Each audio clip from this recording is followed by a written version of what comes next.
How to Change What Is Not Working. Written and published by Audiobook.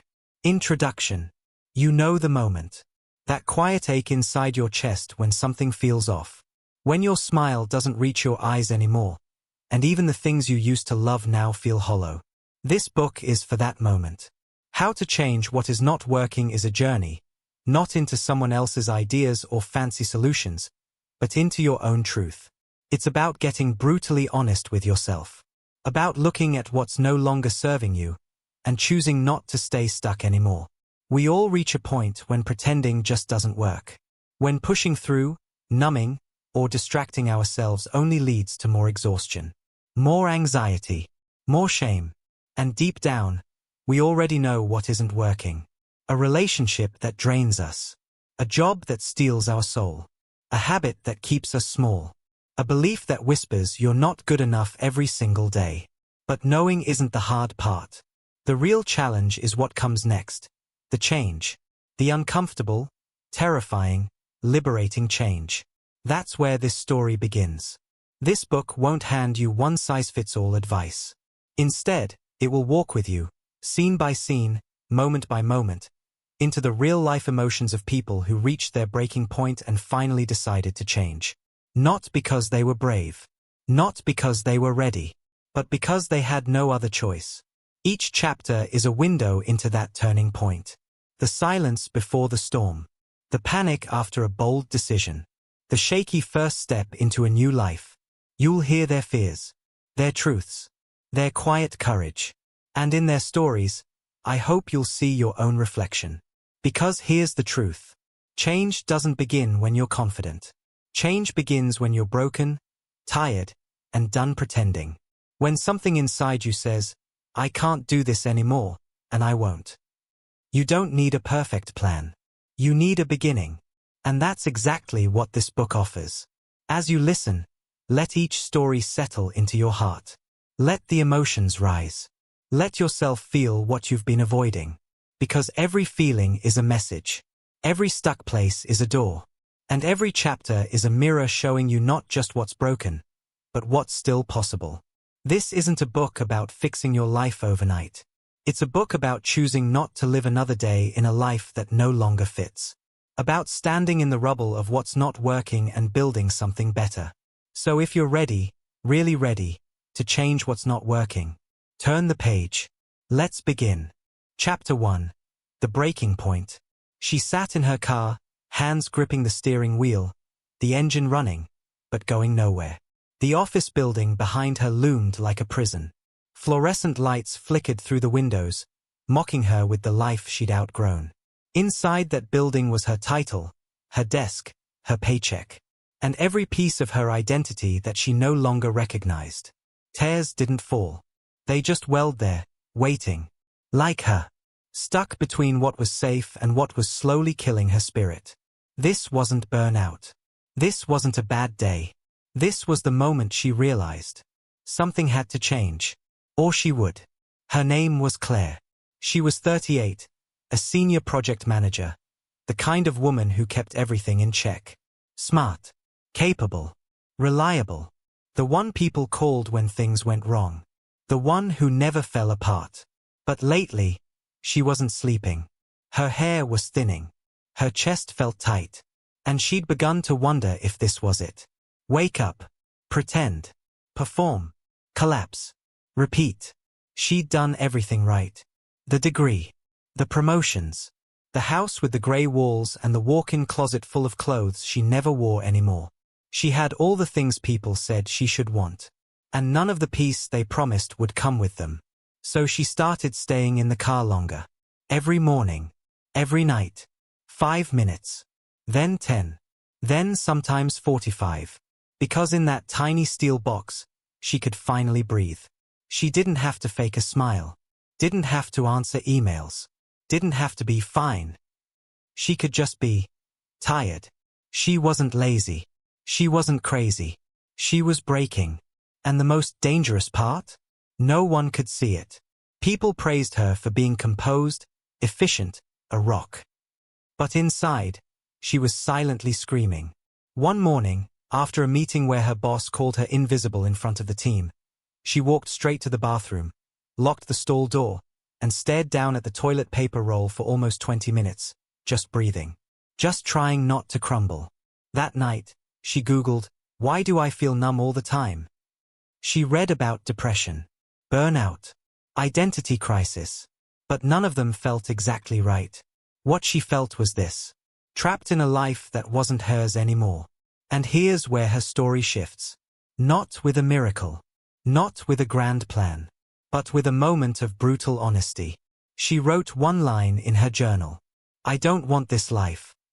She didn't know what she wanted instead. But for the first time, she said the truth out loud. That was the breaking point. Not when everything collapsed, but when she stopped pretending it was working. That moment is where all change begins. Not with a roadmap, not with confidence, but with one quiet, terrifying realization. I can't keep doing this. You might not be sitting in a car like Claire, but maybe you've had the same feeling. That moment when your life keeps moving, but your soul doesn't. Where the job, the relationship, the routine, the you've become, doesn't feel like you anymore. And maybe you've tried to fix it. New planner, new diet, a weekend away. But nothing touches the root. Because the root isn't just stress. It's misalignment. It's staying in something that's outlived its truth. Claire didn't change her life overnight. She didn't run away or blow it all up. She started with small things. Sitting in silence. Asking real questions.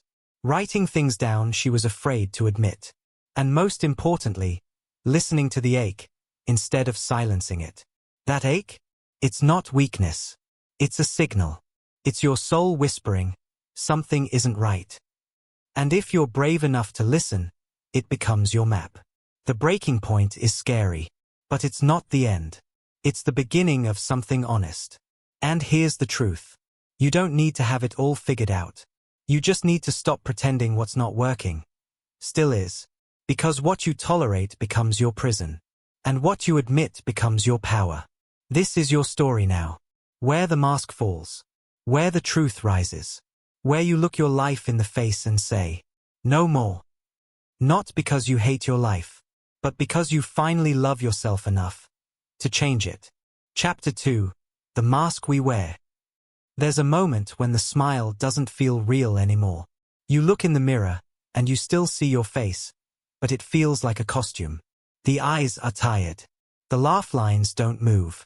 You've been playing a part for so long. You start to forget who you were before the performance began. That's what happened to David.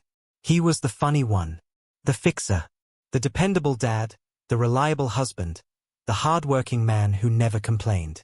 He wore that identity like armor, polished and spotless. But beneath it, he was drowning. Every morning, he woke up and put on the same mask. Smiling at the breakfast table. Cracking jokes at work. Saying, "It's all good," even when nothing was. He thought that's what strength was, holding it all together, no matter how heavy it got. But the mask was cracking. Quietly, slowly, until one day, it shattered. It was a Wednesday. David had just gotten home from work. Late again.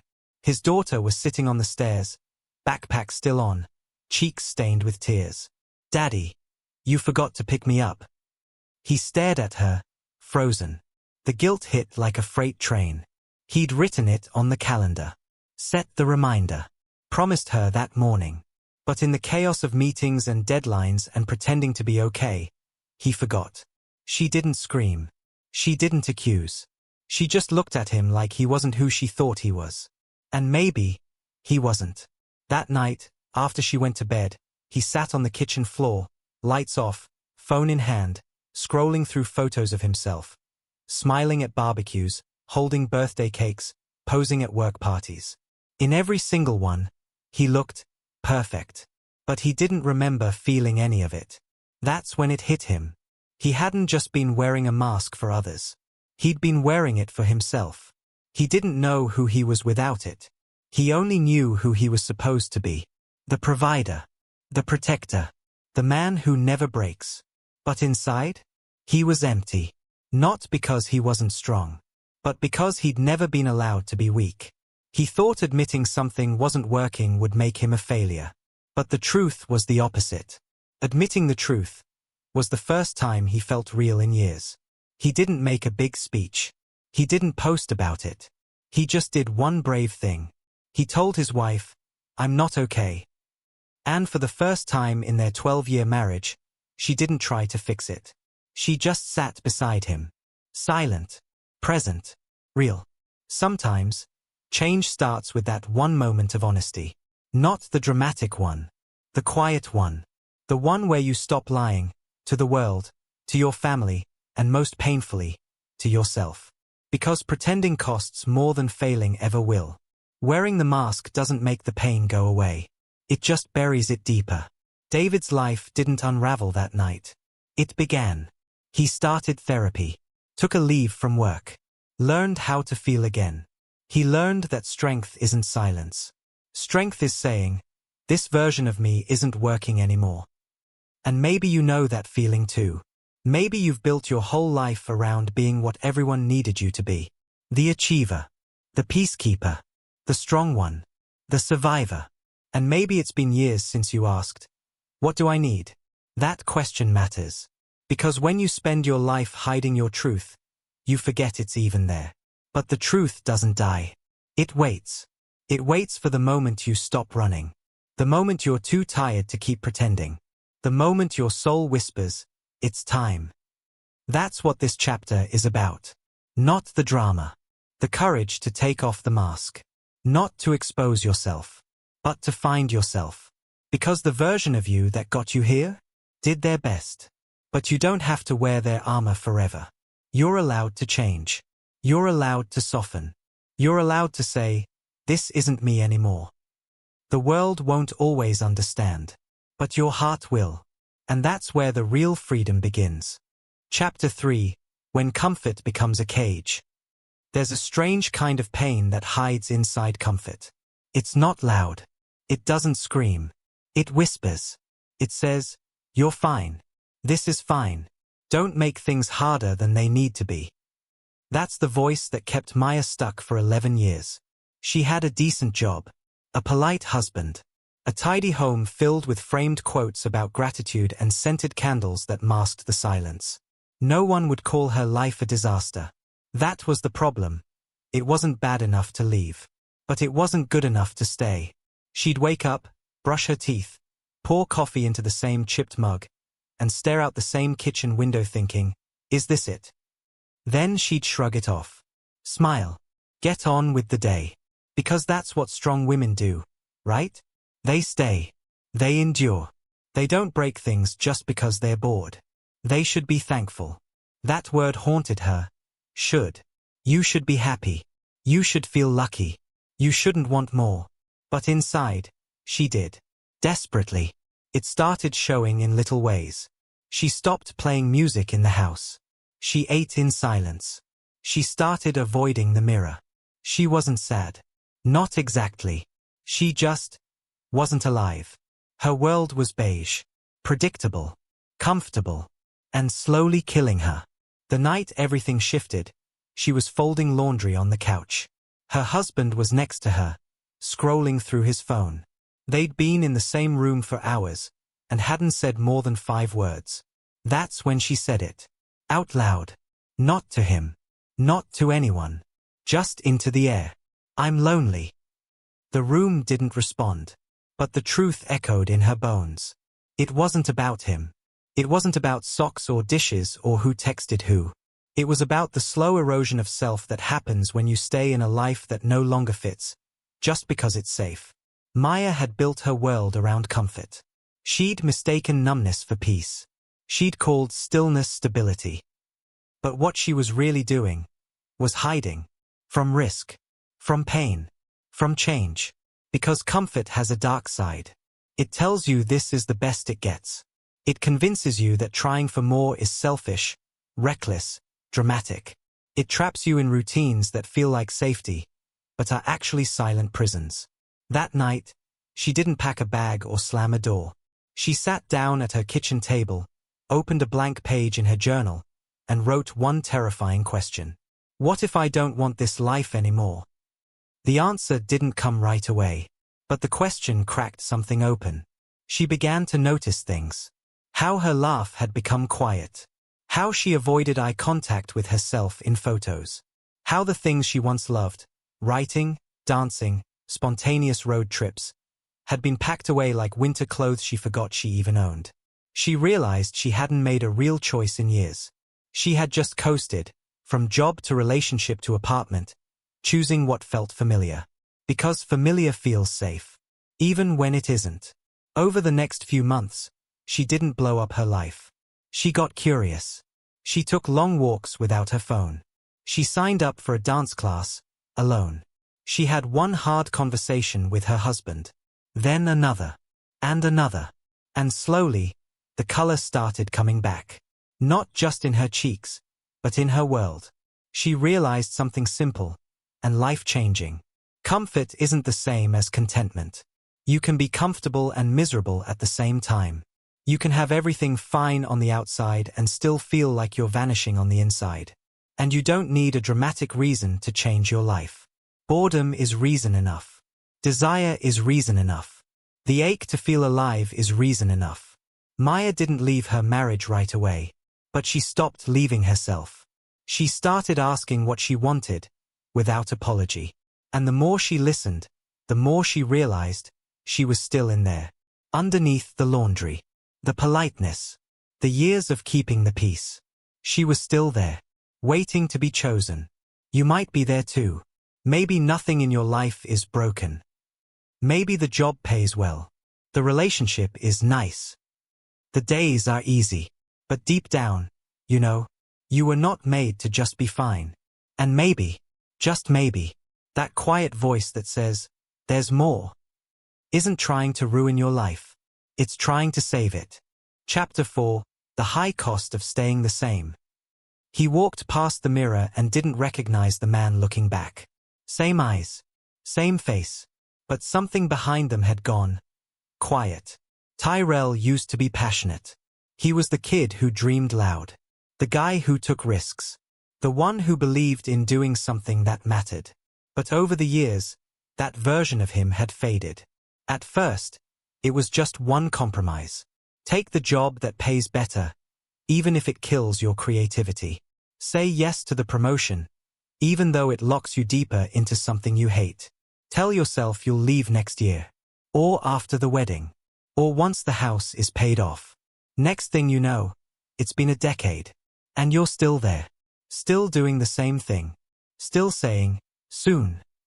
But soon never came. What did come was stress. Migraines. Waking up tired. Dreading Mondays. Snapping at his wife. A tightness in his chest he kept blaming on caffeine. One morning, he got into his car, sat there in the driveway, and couldn't start it. Not because the engine was dead. Because he was. He couldn't do it anymore. Couldn't keep faking enthusiasm for a life that felt like it belonged to someone else. That's the part people don't talk about. Change isn't hard because you don't know what you want. It's hard because the life you've built is rooted in who you used to be. And tearing that down, even for something better, feels like death. Tyrell had responsibilities. A family. A mortgage. He couldn't just quit. But something inside him whispered, can you afford to keep staying the same? Because that's the truth we avoid.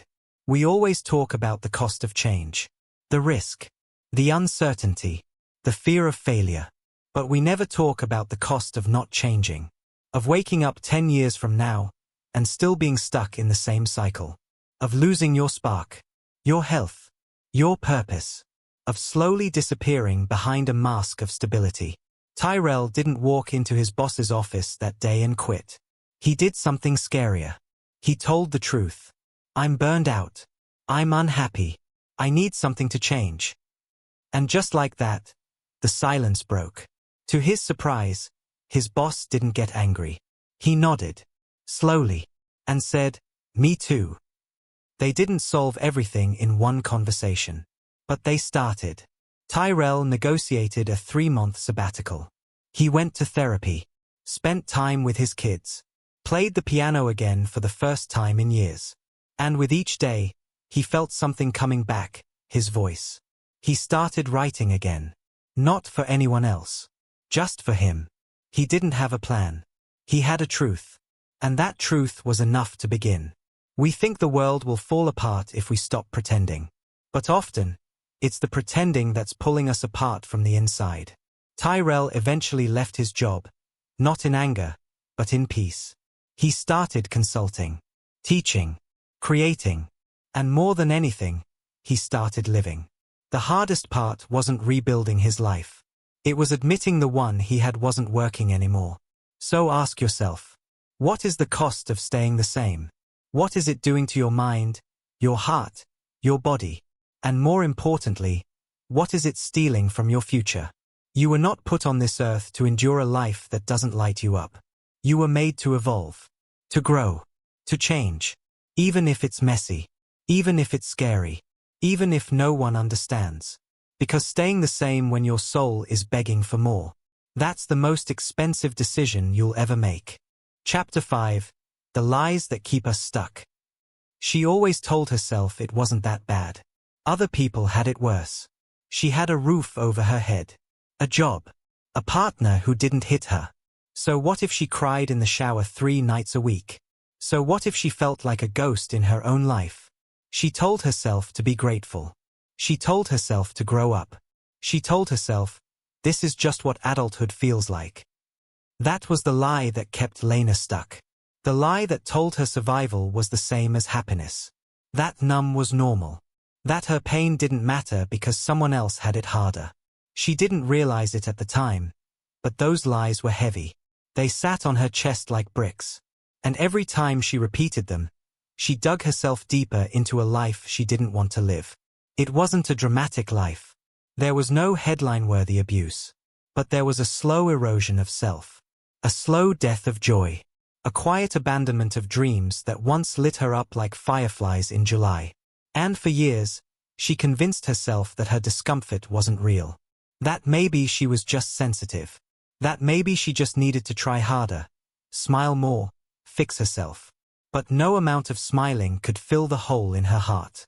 One day, she was walking through the grocery store, reaching for a box of cereal, and out of nowhere, she broke down sobbing. Right there in the aisle. People stared. A manager asked if she was okay. She couldn't speak, couldn't explain, because it wasn't about the cereal. It was about the 1,000 tiny betrayals she had endured without complaint. The "I'm fine" she'd forced through gritted teeth. The way she'd silenced her soul to keep everything looking perfect on the outside. She went home that day and looked in the mirror for a long time. No makeup, no mask, just her. And she whispered, "I can't do this anymore." That was the moment everything changed.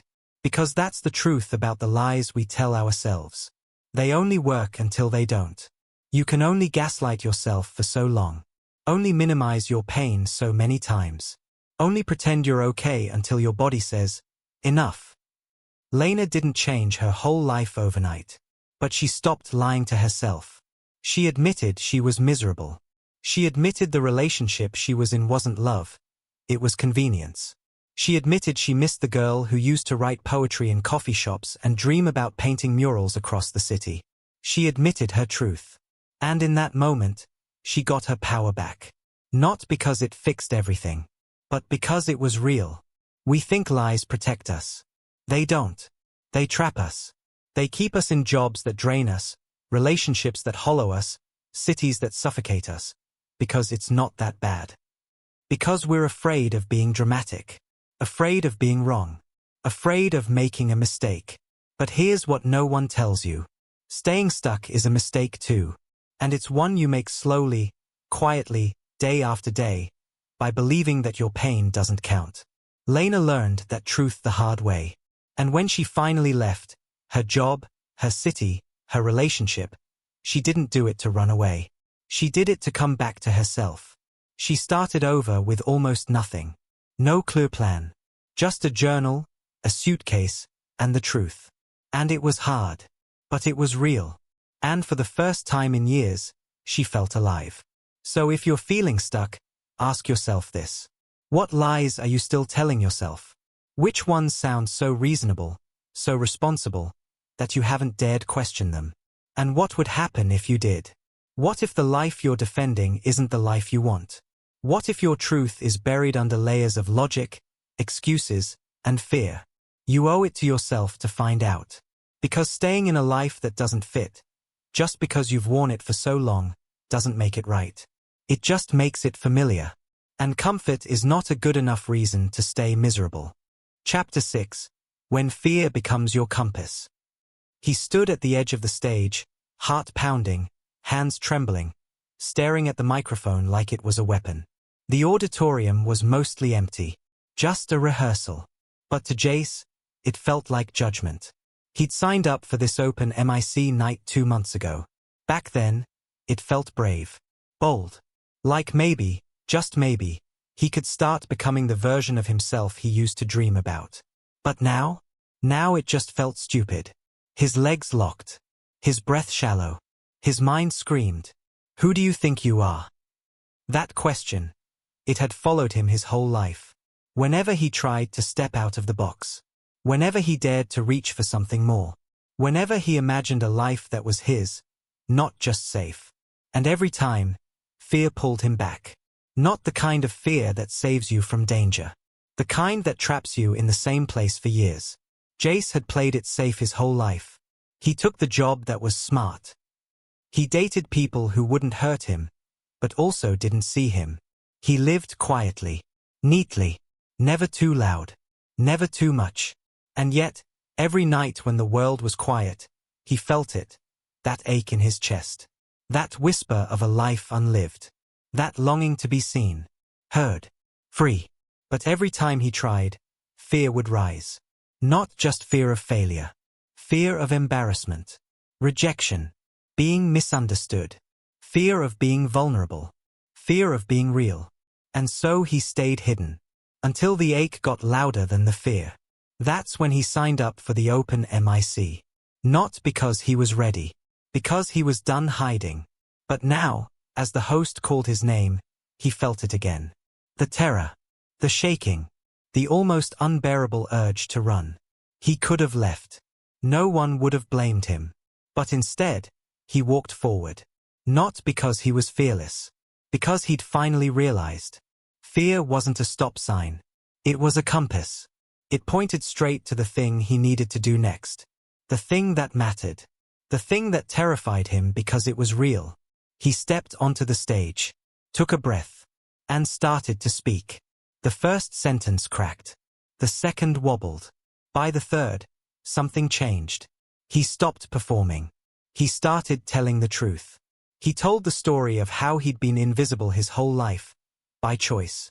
How he'd never chased a dream because staying small felt safer. How fear became his map. And how he finally realized he'd been reading it backward. When he finished, there was silence. Then applause. Not thunderous. Not wild. But real. He walked off stage lighter. Not because the fear was gone. But because he'd moved through it. That's what fear really is. It's not your enemy. It's your mirror. It shows you the edge of who you've been. And dares you to step into who you could be. So if you're stuck in a life that's too small for your soul, ask yourself this. What are you afraid of? And instead of running from it, what if you followed it? Not recklessly. Not without thought. But with the knowing that your fear is often a signal of growth. That thing you think will break you? It might be the thing that frees you. Fear of failure means you care. Fear of being seen means you're ready to be real. Fear of starting over means something inside you knows. You're not done yet. And no, the fear won't go away overnight. But the more you walk with it, the more it softens. The more it becomes a guide, not a guard. Just like Jace, you don't need to be fearless to move forward. You just need to decide. This fear doesn't get to decide who I become. Because the life you want? It's always hiding behind the thing you're most afraid to do. Chapter 7. The People You Outgrow. They were laughing around the fire pit, passing drinks, telling the same stories they always told. It was supposed to feel like home. But to Rachel, it felt like standing in a room that had shrunk 2 sizes too small. She smiled, nodded, pretended to enjoy the moment. But inside, she was somewhere else. Floating above her own life, watching a version of herself that didn't fit anymore. The jokes weren't funny. The gossip felt heavy. The energy, loud, chaotic, numb, left her tired, not filled. And that night, as she lay in bed, she whispered the truth she hadn't dared say out loud. I don't belong here anymore. Not because she was better. Not because she hated them. But because she had changed, and they hadn't. It's one of the hardest parts of growth, when you realize the people you love aren't coming with you. For years, that circle was her lifeline. The group chat. The spontaneous nights out. The comfort of not having to explain herself. But somewhere along the way, something shifted. She started wanting deeper conversations. Slower evenings. Real silence. They still wanted the party version of her. The unbothered, say yes to everything girl. The one who laughed through her pain. The one who didn't make things uncomfortable by being honest. But Rachel had grown tired of pretending. She didn't want to get wasted to feel free. She didn't want to perform to be accepted. She wanted real. And real cost her everything she used to think she needed. The change didn't happen overnight. She stopped replying so quickly. Stopped saying yes out of guilt. Started setting small, quiet boundaries. And the reaction was immediate. They called her distant, cold, dramatic, too much. But what they really meant was, you're not who you used to be, and that makes us uncomfortable. She cried. A lot. Because no one tells you that healing is lonely. That growing means grieving. That sometimes, you don't just let go of habits, you let go of people. People you laughed with, built memories with, shared dreams with. But here's what Rachel learned. Loyalty to others should never come at the cost of abandoning yourself. She didn't leave them because she stopped loving them. She left because she started loving herself. She needed space to grow, to speak honestly, to ask big questions, to not be shamed for wanting more depth, more purpose, more peace. And over time, she found new people. People who spoke in full truths, not half jokes. People who celebrated her boundaries, not mocked them. People who didn't just take up space, but made space for her. The old friends didn't disappear all at once. Some drifted. Some slammed doors. Some quietly stayed behind, waiting for the old her to return. But she didn't. Because that version of her no longer existed. If you're stuck in a life that no longer fits, ask yourself, who am I still shrinking for? What conversations are you avoiding? What parts of yourself are you hiding just to keep others comfortable? Sometimes, what's not working is the people you've outgrown. And yes, it hurts. But the pain of staying small to fit someone else's comfort zone? That hurts far more. You're allowed to evolve. You're allowed to change your mind. You're allowed to stop explaining your growth. Let them call it selfish. Let them misunderstand you. Let them go. Because the version of you that's emerging, she needs room. She needs silence. She needs freedom. And not everyone deserves a front row seat to your healing. Chapter 8. When letting go saves your life. He stared at the text message for over an hour. Hey, just wanted to check on you. Haven't heard from you. Hope everything's okay. It was polite, concerned, harmless on the surface. But to Daniel, it felt like a trap. He hadn't replied to her last 3 messages. Hadn't returned her call. Not because he was angry. Not because he wanted revenge. But because every time he let her back in, a little more of him disappeared. He loved her. That wasn't the problem. The problem was, he kept losing himself to keep the love alive. She didn't yell. Didn't hit. Didn't cheat. But she lied in small ways. Dismissed his needs. Made him feel like every issue was his fault. And for years, Daniel told himself that real love was hard. That loyalty meant staying. That walking away meant failure. But slowly, his spirit began to crack. He stopped writing music. Stopped laughing with his friends. Stopped feeling like himself. He wasn't in love anymore. He was in survival mode.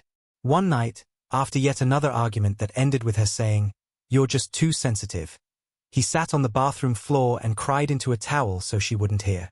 And it hit him. Hard. Love should not feel like disappearing. That night, he packed a small bag, left a note, and drove to his brother's house without saying goodbye. It was the hardest thing he'd ever done. Not because he didn't care, but because he finally did, about himself. People will tell you that leaving is quitting. That walking away means you gave up too soon. But here's the truth.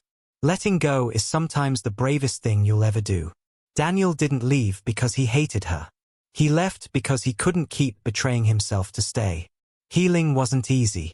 He missed her, questioned himself, scrolled through old photos, second-guessing everything. But every morning he didn't wake up in that house. His lungs felt a little lighter. Every night he didn't apologize for his own emotions. His heart felt a little safer. He started writing songs again. Moved his body without fear. Laughed out loud. Deep, belly laughs he hadn't heard in years. He realized something no one ever taught him. Sometimes the most toxic place you stay is the one that doesn't look broken on the outside. And sometimes the most important promise you'll ever keep is the one you make to yourself. If you're in a place that feels like it's suffocating you, emotionally, mentally, spiritually, ask yourself, what are you still holding onto out of fear? Fear of being alone. Fear of starting over. Fear of being the bad guy. Fear of regret. But what about the fear of staying? What about the fear of losing yourself? One silent day at a time. You are not selfish for leaving what hurts you. You are not weak for walking away from what drains you. You are not broken for needing space to heal. You are brave for choosing peace. You are wise for choosing yourself. You are alive, finally, fully, alive, when you stop begging for love that costs you your soul. So let go. Not in anger. Not in bitterness. Let go because your soul deserves air. Because your heart deserves to beat freely. Because your future deserves more than your past could ever offer. And the next time you question it, just ask, what will I gain if I finally let go? Chapter 9. The day you stop apologizing. She almost said it. Again. Sorry I'm late. But she wasn't late. She was right on time. Still, her mouth moved out of habit. Out of decades of shrinking, softening, making herself easier to accept. But that day, something inside her paused. And instead, she smiled and simply said, "Thanks for waiting." That small shift felt like an earthquake inside Ava's chest. She had lived her entire life apologizing. For taking up space. For having opinions. For wanting more. For not being easy to please. For feeling too much. For being herself. Apologizing was her second language.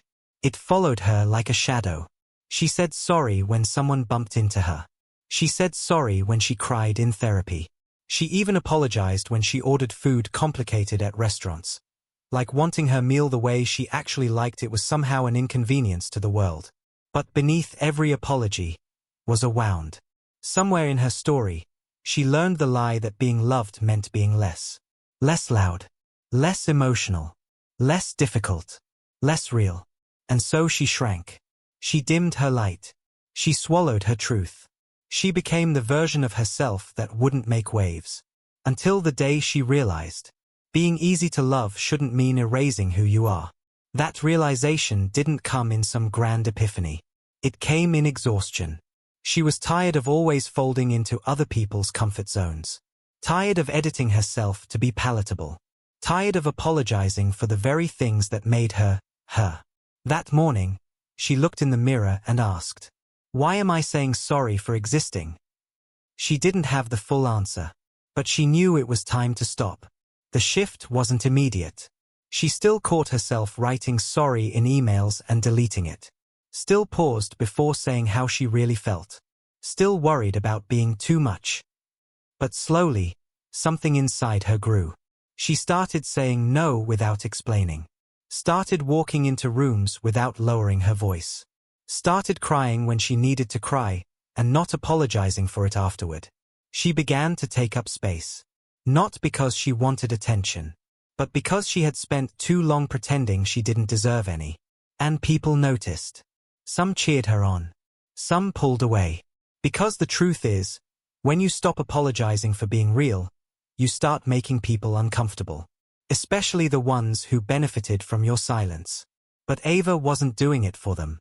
She was doing it for the younger version of herself, the girl who was always told she was too intense. Too loud. Too emotional. Too much. She realized she was never too much. She was just too alive for people who'd gone numb.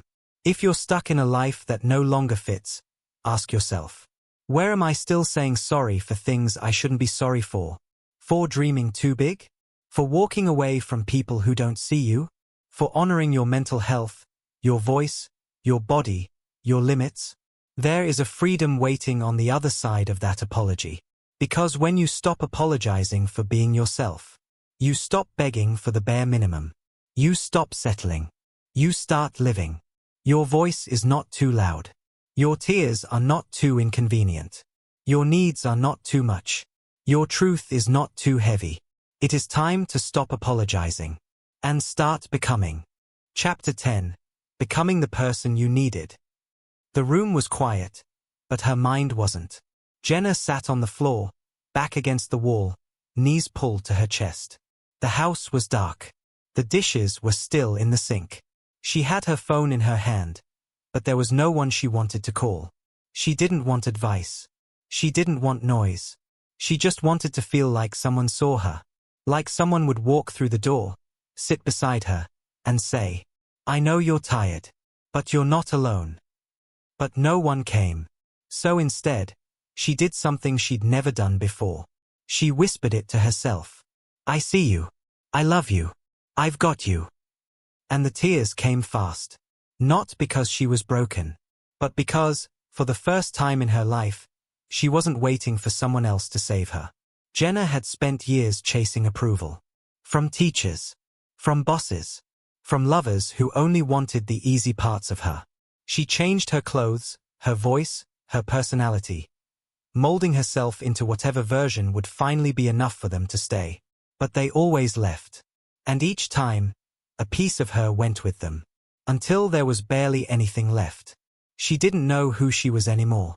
Only who she tried to be. But somewhere deep inside her, something sacred still burned. A voice. A whisper. A truth she had long ignored. You do not have to keep abandoning yourself to be loved. So she stopped. Stopped begging for scraps of affection. Stopped chasing people who only loved the mask. Stopped waiting for a version of love that looked like rescue. And she started becoming the person she had needed all along. The one who didn't dismiss her feelings. The one who didn't roll their eyes when she cried. The one who didn't make her feel like a burden every time she was honest. She began to parent herself. To hold herself when the memories came rushing in. To speak kindly to the wounded parts of her that had only ever heard criticism. It wasn't glamorous. It was quiet work. Lonely work. Late nights. Deep breaths. Long journal entries where she poured her heart out to the page because it was the only place that didn't interrupt. And piece by piece, she came home to herself. She started wearing what she loved, not what was expected. Started setting boundaries she was terrified to enforce. Started forgiving herself for all the years she stayed in places that hurt her. She stopped seeing herself as broken. And started seeing herself as someone who had survived. Someone who had endured. Someone who was still here. Not because others chose her, but because, finally, she chose herself. If you're in a life that feels like it's slipping through your hands, if you're tired of performing, pretending, people-pleasing, ask yourself, what did I need most? That I never got? Was it safety? Reassurance? Permission to be yourself? Now ask, can I give it to myself, starting today? Because here's the deepest truth of all. The love you've been chasing was never supposed to come from someone else. It was supposed to awaken the love you already had inside. You are not too broken to begin again. You are not too late to rewrite the story. You are not unlovable. You just haven't been loved by someone who knows how to stay. So become that person. For you. Become the one who shows up. The one who listens. The one who says, I see you. I've got you. We're not giving up. And when the world gets loud, when the pain comes back, when the fear tells you you're not enough, You'll have someone to lean on. You. The one who finally remembered that healing isn't about going back. It's about coming home, to the version of you that always deserved better. And this time, you won't abandon her. Not again. Not ever. Chapter 11. The Quiet Power of Starting Over. No confetti. No grand announcement. No fireworks or finish line. Just a quiet morning. Sunlight slipping through half-closed blinds. A deep breath. A clean slate. A whisper to herself. Today, I begin again. Sophia had spent years waiting for the right moment to change. The perfect job offer. The perfect partner. The magical sign from the universe that would say, now. Now is safe. Now is your time. But the sign never came. And so, her life stayed the same. Until she realized something no one had ever told her. You don't need permission to begin again. You just need to begin. It didn't start with a big career move or an exotic trip. It started with small things. Throwing out the clothes that made her feel invisible. Unfollowing people who made her second-guess her worth. Saying no to things she once said yes to just to be liked. She began treating her mornings like a sacred ritual. Not because she had to, but because it reminded her that she deserved peace. She brewed her tea slower. Walked barefoot on the balcony. Put her hand over her heart and said, I'm still here. That counts for something. And it did. Because starting over doesn't always look like changing your zip code. Sometimes, it looks like coming back to yourself, one choice at a time. The world won't always celebrate your quiet restarts. They won't throw you a party for leaving the job that drained you. They won't send flowers when you block the person who keeps wounding you. They won't applaud when you choose solitude over settling. But you'll feel it. The shift. The way your chest expands just a little when you tell the truth. The way your laughter returns. Clumsy, unsure, but real. The way your eyes soften when you see yourself in the mirror and whisper, we're okay now. Sophia didn't need the world to understand her change. She just needed to feel honest in her own life again. And day by day, it got easier. The friends who stayed saw the glow coming back. Her journals filled with dreams she'd buried years ago.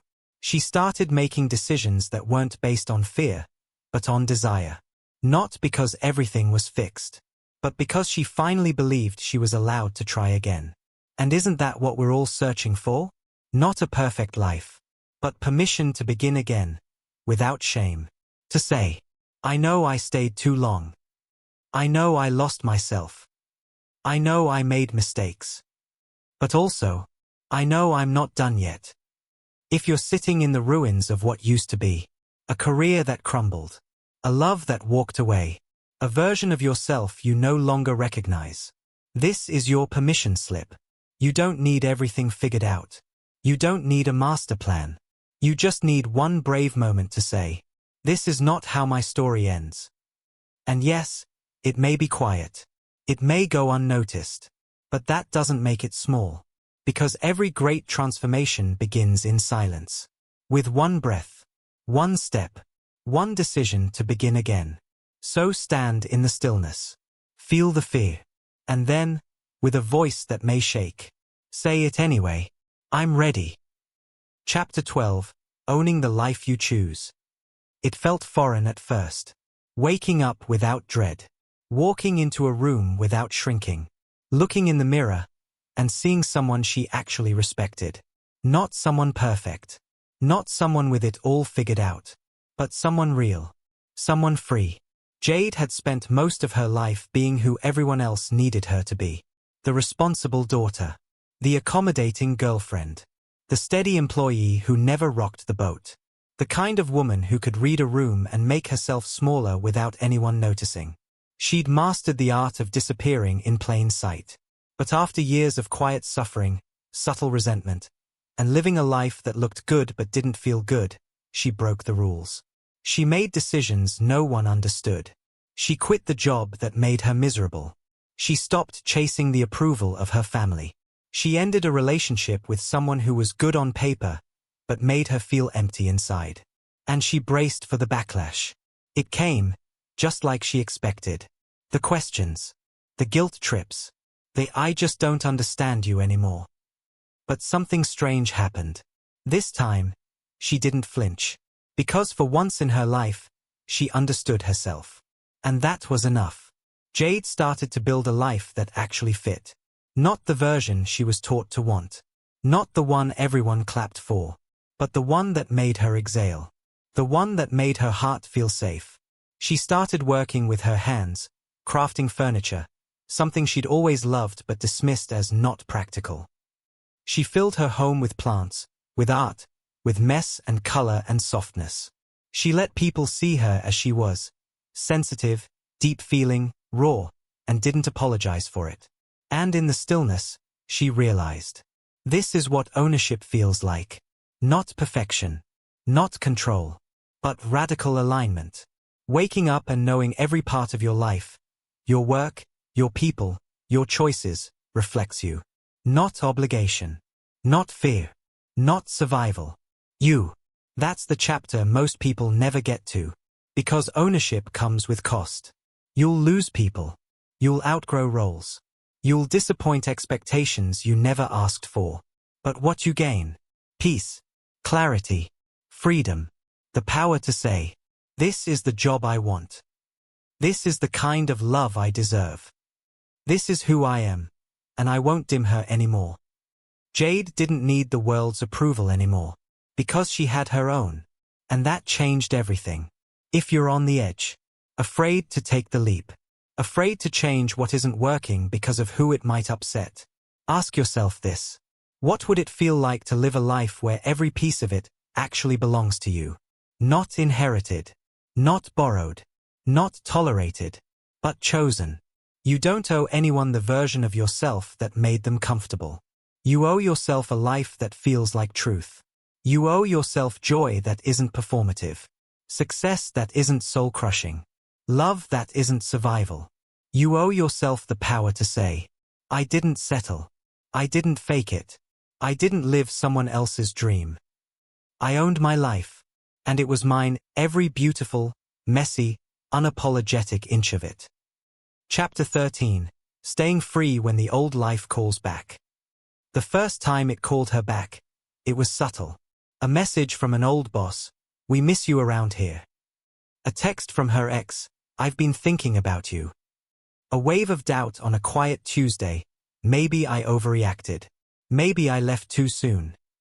Freedom is beautiful, but it can be lonely. Especially when you've built a new life from the ashes of the old one. Especially when the noise fades, the drama ends, and you're left with silence and yourself. Carmen had done the hard part. She left the job that stole her spirit. Left the relationship that belittled her soul. Left the city where her dreams had gone to die. She created something new. Small. Quiet. Real. A space where her nervous system could breathe again. Where her mornings felt calm, her decisions were hers, and her joy wasn't borrowed from someone else's expectations. But no one tells you about the next part. The part where your old life comes back, and whispers, was it really that bad? The human heart is funny like that. It forgets the ache. It romanticizes the chaos. It longs for familiarity, even if that familiarity almost destroyed you. Carmen felt it creeping in. The doubt. The nostalgia. The idea that maybe settling wouldn't be so bad if it meant feeling safe again. That maybe comfort was worth the price of her peace. But then she remembered what it really felt like. The nights she stared at the ceiling, afraid of waking up to another version of the same day. The way she'd disappear in conversations. The way she'd cry quietly in bathroom stalls and call it stress. She remembered. And that memory became her armor. Because the truth is, healing makes you forget how much pain you were in. But staying free? Staying true? Staying out of the life you fought so hard to leave? That's where the real strength is. It's not glamorous. It's not easy. It's not always celebrated. But it's everything. Carmen didn't answer the text. Didn't reply to the email. She lit a candle, turned on music that made her feel alive, and wrote herself a letter. I didn't leave because I was weak. I left because I was finally strong enough to. If you've walked away from what no longer serves you, but find yourself looking back, missing the noise, craving the comfort. It doesn't mean you made the wrong choice. It means you're human. Growth is disorienting. Healing is quiet. And sometimes, silence feels scarier than chaos. But remember what it cost you. Remember who you were before you chose yourself. And then choose yourself again. Choose peace over performance. Choose wholeness over habit. Choose the life that fits your soul, not just your schedule. You don't owe anyone a return to your old life. You don't owe your past self anything but compassion. You owe your future self everything. So when the old life calls, let it go to voicemail. You have better things to answer to now, like your dreams, your boundaries, your truth, and most of all, your freedom. Chapter 14. Becoming who you were meant to be. There was no spotlight, no round of applause, no final boss to defeat. Just a quiet moment in her kitchen, barefoot, hands wrapped around a mug of tea, when she realized. She had become the woman she used to pray for. Not the version that checked every box. Not the one who impressed the room or made everyone comfortable. But the one who knew herself. The one who didn't flinch when the world got loud. The one who stayed true when it would have been easier to shrink. Her name was Elise. And her journey wasn't dramatic. It was 1,000 small choices in the direction of her truth. Saying no when she wanted to say yes to please them. Saying yes when fear told her to stay small. Telling the truth, even when her voice trembled. Walking away when staying meant betrayal. The change didn't happen overnight. It came in layers. Like peeling back all the expectations, the lies, the masks. Until finally, she saw herself. And when she did, she didn't look away. She saw the scars. The softness. The fire. The fear. The strength it took to let go of what wasn't working, even when it almost broke her. And she knew, this is who I was always meant to be. Not perfect, but whole. Ellie started living differently after that. She didn't apologize for taking up space. She didn't chase love, she welcomed it, slowly, without desperation.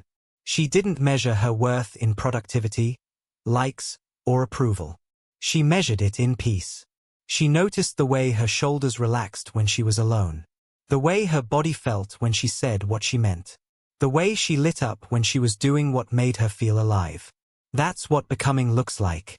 It's not a destination. It's a return.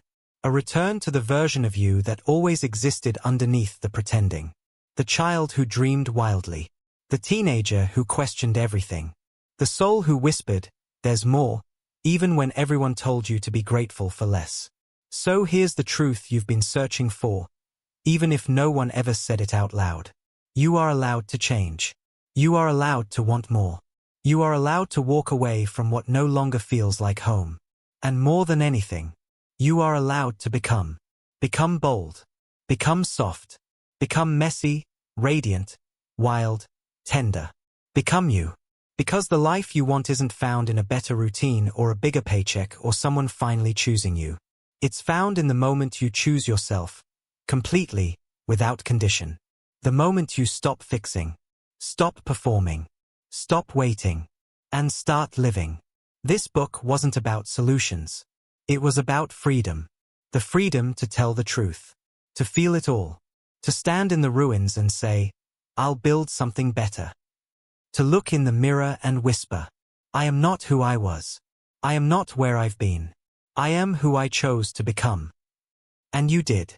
You chose. You changed. You came home. Let this be the final page, and your first breath into the life that's truly yours. Welcome back.